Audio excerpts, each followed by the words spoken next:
Halo semuanya, perkenalkan saya Mutiara Ratu Salsabila dengan NIM 2003-94, berasal dari Prodi Pendidikan Biologi Departemen Biologi Fakultas Matematika dan Ilmu Pengetahuan Alam Universitas Gadjah Mada. Pada video kali ini, saya akan menunjukkan video praktek mengajar berbasis Project Based Learning atau model pembelajaran PJBL pada pembelajaran biologi dengan materi sistem koordinasi. Sebelum lanjut ke video praktek mengajar, kita kenal sedikit yuk apa sih itu PJBL atau Project Based Learning. Singkatnya, Project Based Learning merupakan model pembelajaran berbasis project, di mana pada kegiatan pembelajaran ini proses pemecahan masalah dilaksanakan dengan langkah-langkah berupa project atau dapat dihasilkan produk di akhir pemecahan masalah tersebut. Jadi dalam pembelajaran tersebut dimunculkan suatu masalah, nanti siswa bersama-sama berkelompok akan memecahkan masalah tersebut dengan project. Dalam PJBL sendiri terdapat sintaks atau langkah-langkah pembelajaran, di mana yang pertama yaitu langkahnya menentukan pertanyaan mendasar atau pertanyaan esensial. Barulah setelah itu masuk pada langkah yang kedua yaitu merancang bagaimana produk atau proyek yang akan dibuat atau mendesain proyek yang akan dilaksanakan. Kemudian barulah masuk ke tahap penyusunan waktu pengerjaan atau jadwal pengerjaan proyek tersebut. Barulah masuk ke proses pengerjaan dengan tahap monitoring oleh guru serta penilaian oleh guru tersebut. Barulah setelah proses pengerjaan, setelah proses pelaksanaan proyek, barulah dilanjutkan ke tahap pengujian hasil atau presentasi hasil proyek yang telah dilaksanakan. Setelah itu baru masuk ke tahap terakhir yaitu evaluasi dan penyampaian bagaimana sih kendala-kendala dan juga pengalaman belajar selama menggunakan proses PJBL atau proyek yang telah dilaksanakan siswa tersebut. Baiklah, mungkin itu langkah-langkah dan juga sedikit pengenalan mengenai Project Based Learning pada pembelajaran biologi. Nah, marilah sama-sama kita lihat bagaimana sih proses pembelajaran berbasis Project Based Learning pada materi sistem koordinasi. Happy watching! Assalamualaikum warahmatullahi wabarakatuh Anda semua.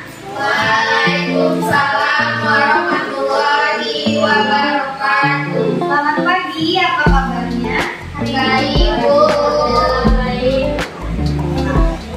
Baiklah, ketemu lagi dengan Ibu pada pembelajaran biologi.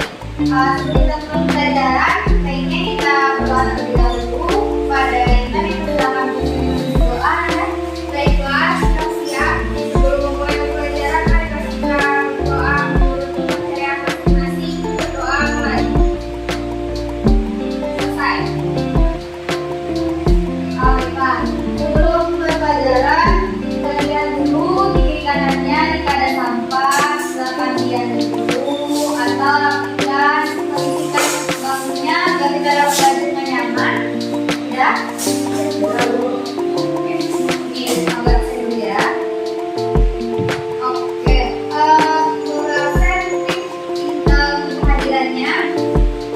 Intan hadir Bu, Maya, Jennifer, Bu, Monika. Oke, alhamdulillah kehadiran lengkap. Kita lanjutkan. Nah, pada pertemuan kali ini kita akan melakukan materi baru. Namun ini berlainan Anda, apakah masih ingat di kelas materi sebelumnya ya? Apakah masih ingat apa materi kita pelajari pada pertemuan sebelumnya? Ekspresi. Nah, ekspresi. Apa aja sih organ-organ yang merupakan anggota dari ekspresi tersebut? Ada ginjal, paru-paru, hati, dan kulit. Bagus Monik, bagus Intan. Nah, jadi dari itu tadi ada kulit menghasilkan keringat, ada ginjal menghasilkan kulit, ya kan? Ada juga paru-paru menghasilkan karbon dioksida sebagai bentuk hasil ekspresinya, ya kan? Juga ada beberapa organ lain juga yang menghasilkan apa itu ekspresi yang berbeda ekspresi. Nah, pada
tersebut.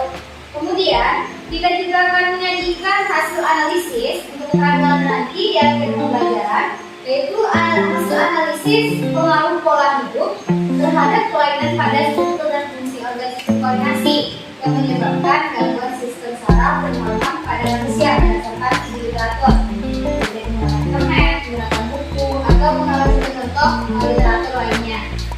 Baiklah, dalam materi sistem koordinasi ini ada 3 materi kuliah yang kita pelajari, yaitu ada sistem saraf pada pertemuan kali ini, kemudian ada sistem indera yang kita pelajari pada pertemuan besok berikutnya, kemudian pada pertemuan ketiga kita akan membahas tentang sistem hormon. Nah, kita masuk pada pertemuan kali ini ya, ada sistem saraf namanya. Dimana pada sistem saraf ini tujuan pembelajaran kita yaitu yang pertama mengidentifikasi bagian-bagian struktur dari sel saraf. Karena dalam sistem saraf tersebut pasti disusun oleh sel-sel saraf ya. Kemudian kita akan mendeskripsikan bagaimana input saraf, gerak sadar, dan gerak refleks. Serta kita nanti juga akan mendeskripsikan bagaimana sih sistem saraf pusat dan sistem saraf pipi, serta menyajikan hasil analisis pengaruh pola hidup terhadap kelainan pada struktur dan fungsi organ sistem saraf pada manusia. Dimana dari mempelajari sistem saraf ini, harapannya manfaat yang dapat Ananda rasakan nantinya setelah mempelajari sistem saraf ini yaitu Anda dapat tahu bagaimana menjaga sistem saraf kita agar kerja koordinasi tubuh tetap terlaksana. Jadi karena sistem koordinasi itu sebagai pusat kerja dari seluruh sistem-sistem lainnya di tubuh. Jadi kalau sistem koordinasi kita terganggu, maka kerja yang lainnya itu akan terganggu. Jadi dari mempelajari sistem koordinasi atau sistem saraf ini, Ibu harap Anda semua dapat tahu bagaimana cara menjaga tubuh kita, atau terutama sistem saraf kita. Baiklah, di awal kita ini Ibu akan memberikan LKPD. Untuk LKPD baru ya untuk kali ini.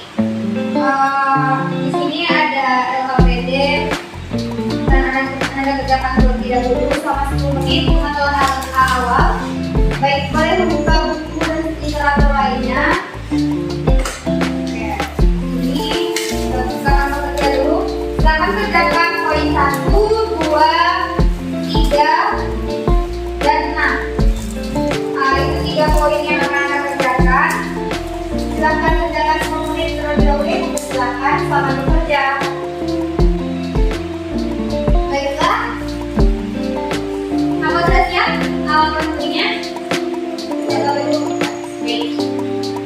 Dari apa yang Anda kerjakan, kita akan diskusikan bersama ya. Apa saja bagian-bagian dari poin-poin LKPD yang telah Anda dapatkan. Dimana yang pertama, mungkin pada Monika silakan untuk poin bagian pertama apa jawabannya yang Anda dapatkan.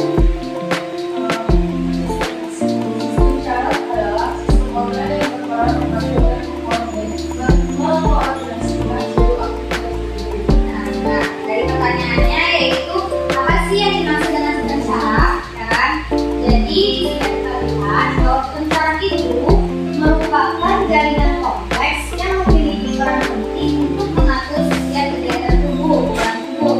Jadi sistem saraf ini merupakan akar dari seluruh gerak tubuh yang terdiri atas rambut saraf yang disusun ke atas sel-sel saraf yang saling terhubung dan berfungsi untuk mengantarkan input, baik itu sensasi indrawi, aktivitas motorik berupa gerak, baik itu gerak sadar dan gerak tak sadar dari organ atau jaringan tubuh, serta berbagai proses homeostatis fisiologis tubuh lainnya.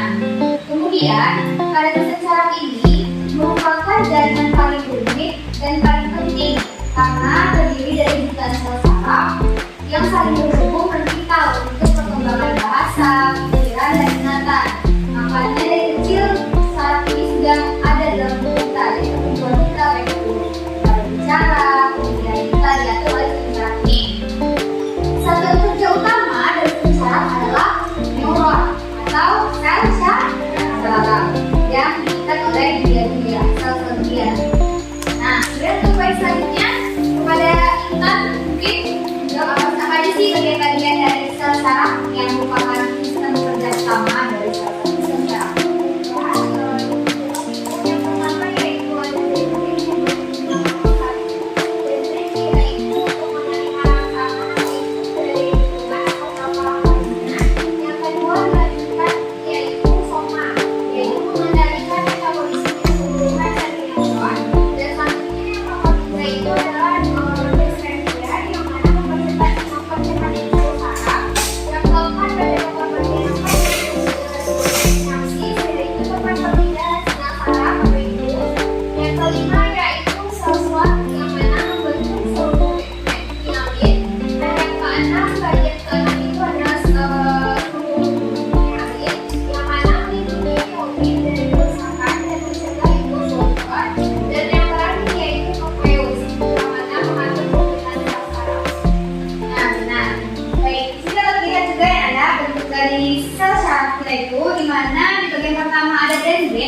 Dendrit merupakan bagian neuron yang berfungsi menangkap rangsangan dalam bentuk impuls dan mengantarkannya ke akson.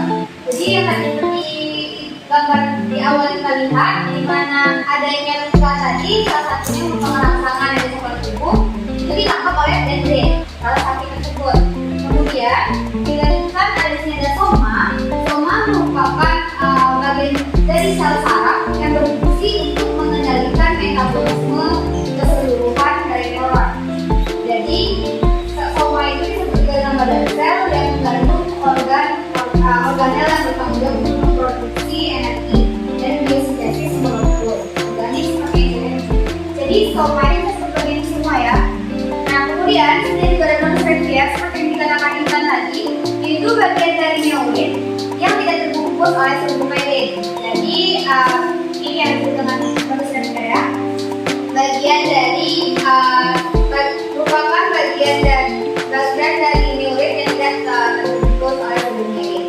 Kemudian ini berfungsi untuk sebagai loncatan atau untuk mempercepat rangsangan yang datang dari bagian yang dari tadi.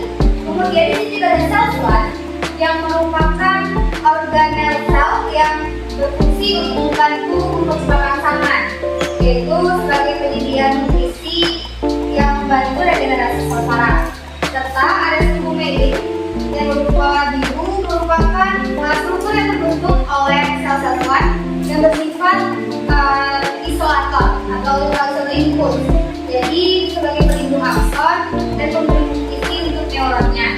Kemudian terakhir tentunya inti sel nukleus. Jadi nukleus ini adalah pengontrol atau pusat dari kinerja satu sel. Jadi inti sel semuanya diatur oleh neuron ini.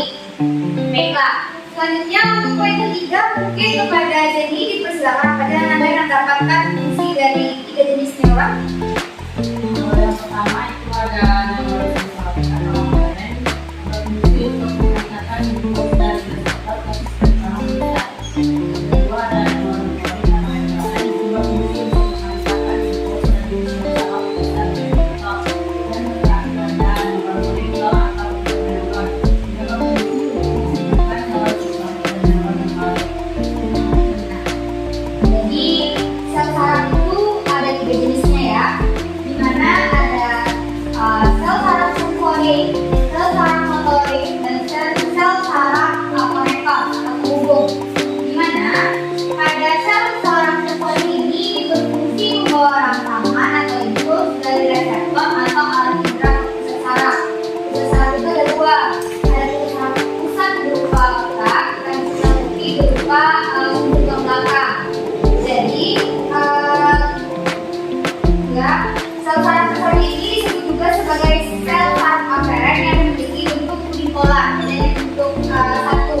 Kemudian ada juga sel saraf motorik yang berfungsi membawa respon atau tanggapan dari pusat ke efektor. Jadi setelah sampai ke otak atau sel saraf putih akan dikirim kembali responnya melalui sel saraf motorik, di mana sel saraf motorik ini disebut juga sel saraf eferen yang memiliki bentuk multipolar. Kemudian terakhir ada sel saraf konektor. Apa sih sel saraf konektor ini? Sel saraf konektor atau sel saraf penghubung itu berfungsi menghubungkan sel saraf yang satu dengan sel saraf yang lainnya sebelum mencapai ke otak atau struktur belakang. Di mana sel saraf ini disebut juga sel saraf konektor atau interneuron yang memiliki bentuk bipolar. Jadi ada 2 sambungan di depan dan di belakang juga ada ada sel-selnya. Nah, ini yang kita tahu dari jenis sel saraf. Kemudian dilanjutkan pada poin terakhir yaitu di kita awal ini dari akan Anda tahu dari tadi kita membahas rangsangan atau impuls. Ada yang tahu nggak sih impuls atau rangsangan itu apa sih? Tahu? Hal-hal yang bisa ada dari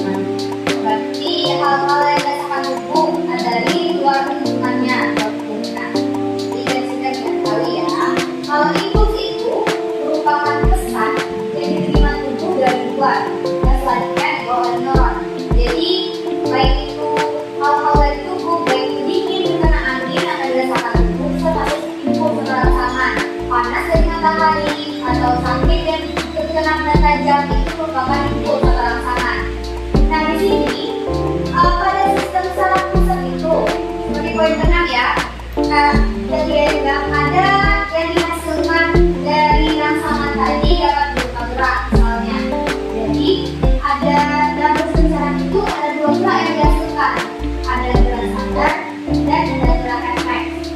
Nah, secara tidak langsung gerak sadar itu dilakukan secara sengaja, sedangkan gerak refleks itu gerak yang dilakukan tanpa disengaja. Nah, Ananda mungkin berpikir ya, apa sih bedanya gerak sadar dan gerak tidak sadar? Dan apakah sama nggak ya organ yang menerima proses gerak sadar dan proses tidak sadar? Yang masih bingung kan ya, gimana itu proses terjadinya? Nah, dari pertanyaan yang dapat masih kita bingung ini, mungkin kita dapat mengerjakan poin ini pada video kali ini ya. Jadi akan ibu berikan sedikit ada gambar-gambar juga, ada gambar di sini ya. Kita akan membuat alur bagaimana sih kerja atau bagaimana sih proses kerjanya gerak sadar dan proses kerja gerak tidak sadar.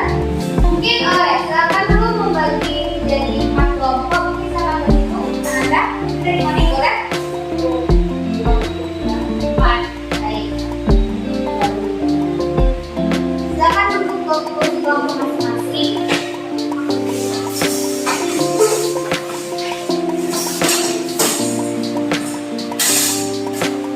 Baik, ini gambarnya ya. Jadi ibu akan membagi menjadi 2 kelompok ya. Dari 4 kelompok ini akan dipisah 2, di mana bagian kelompok sebelah kanan akan mengerjakan bagaimana kinerja dari gerak sadar. Sedangkan kelompok sebelah kiri ini akan mengerjakan bagaimana sih proses terjadinya gerak tidak sadar ya. Baik, ini ada gambarnya. Untuk tuntunan kerja juga ada di ya.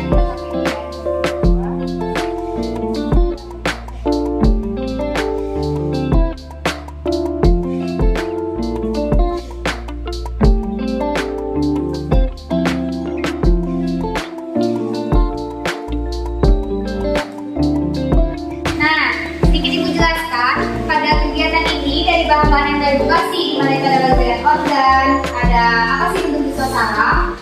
Jadi kita akan membuat seperti carta atau skema kegiatan gimana sih terjadinya proses gerak sadar dan gerak tidak sadar. Nah, mekanisme lingkungan itu ya, ada otot, ada apa disediakan tuh gambar-gambarnya. Gimana sih penghantaran kerjanya kerja gerak sadar dan gerak tidak sadar. Baik, boleh dikerjakan dan Anda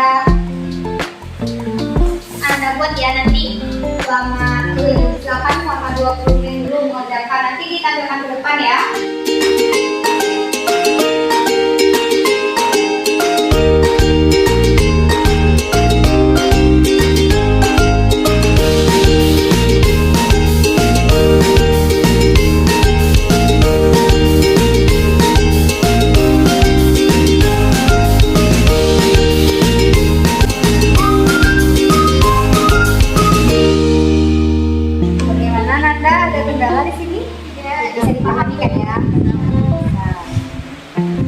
Bisa ini dikasih ya, ini kinderanya kah, kemudian di otak, terus kalau pusatnya nanti ada otot yang bergerak, bergegakannya ya. Di LKPD juga boleh dilengkapi yang ya, apalagi kan itu yang poin terakhir, bagaimana sih alur sistem geraknya itu ya. Ini seperti kita lihat. Kelompoknya ada kendala?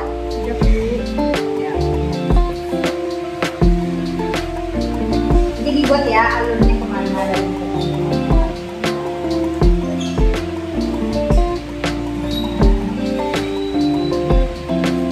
ya, tapi ini juga dilengkapi ya Nanda.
ke sel saraf sensorik dan selanjutnya itu dilanjutkan ke susu tulang belakang.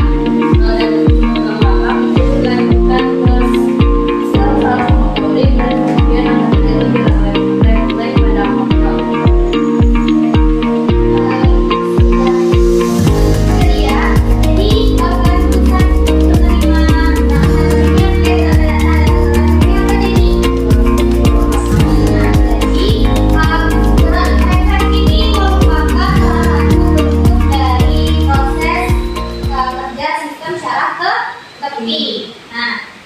Dari kelompok 2, kelompok 1, 2, dan 3 ada pertanyaan dan dipahami ya. Jadi kelompok 4 ya, baik. Oke, silakan duduk. Mungkin sedikit evaluasi dari Ibu, kasihnya aja ya Nanda ke kelompok 4 yang warna merahnya di kelompok ya. Tapi untuk alur kerja sudah benar.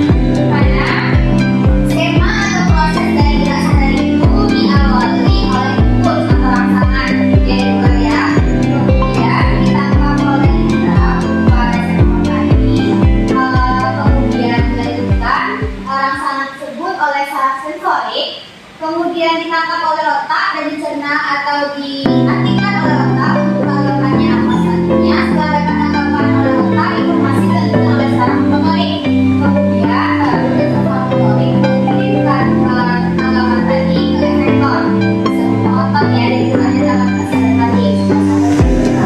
Namun juga informasi ini tidak hanya terjadi langsung oleh otot, namun juga dapat berupa fenomena lihat yang otot ya. Bisa berupa gerakan yang dilakukan oleh sistem otot kita. Jadi berupa dan terjadi pada sistem saraf sadar.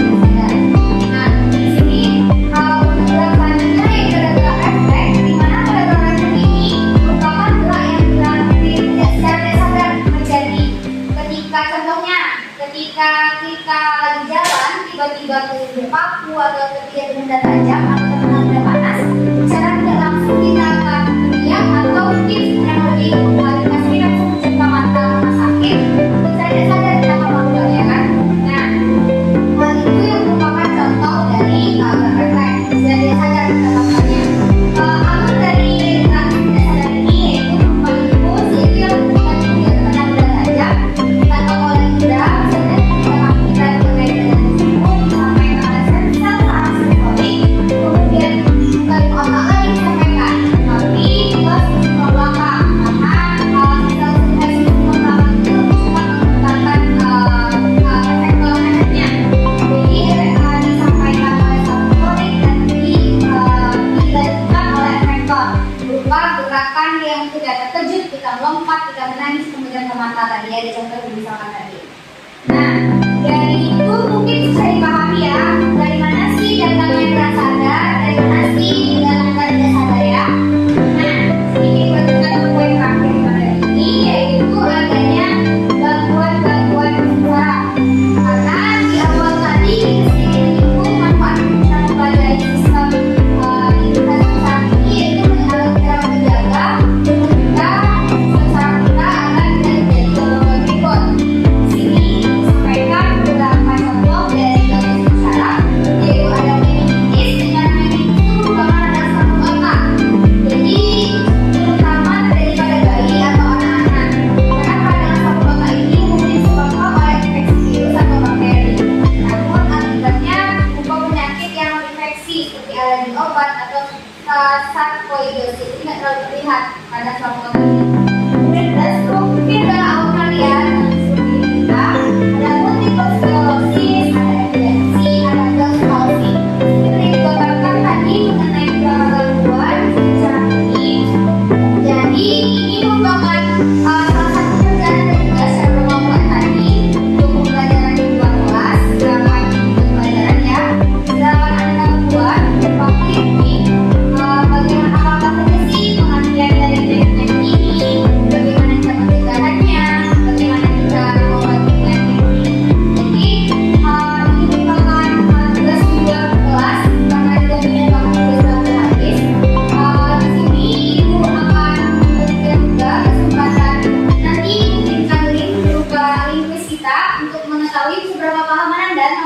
hari ini. Nah, karena mereka juga sudah habis, mungkin ada dari Anda sekalian yang bisa menyimpulkan apa sih yang kita pelajari pada mahasiswa sekarang. Baik, pada kita dipersilakan dengan terus terima.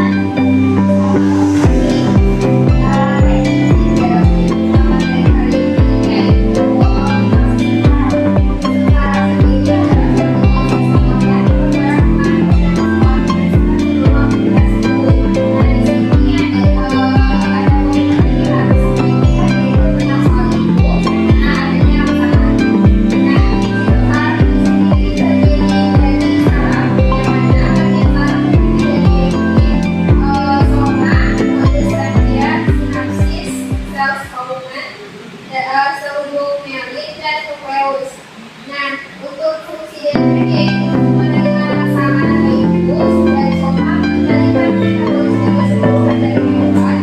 Proses kerja berfungsi saraf, sinapsis sebagai tempat pemindahan sinyal saraf. Sel omen membentuk struktur mielin, mielin berfungsi sebagai yang dari saraf dan produksi pendidikan saraf. Nah, di sini jenis neuron terbagi atas 3, yaitu neuron sensorik atau aferen, neuron motor atau eferen, dan neuron konektor atau interneuron. Sekian dari tadi. Baik, terima kasih kepada Intan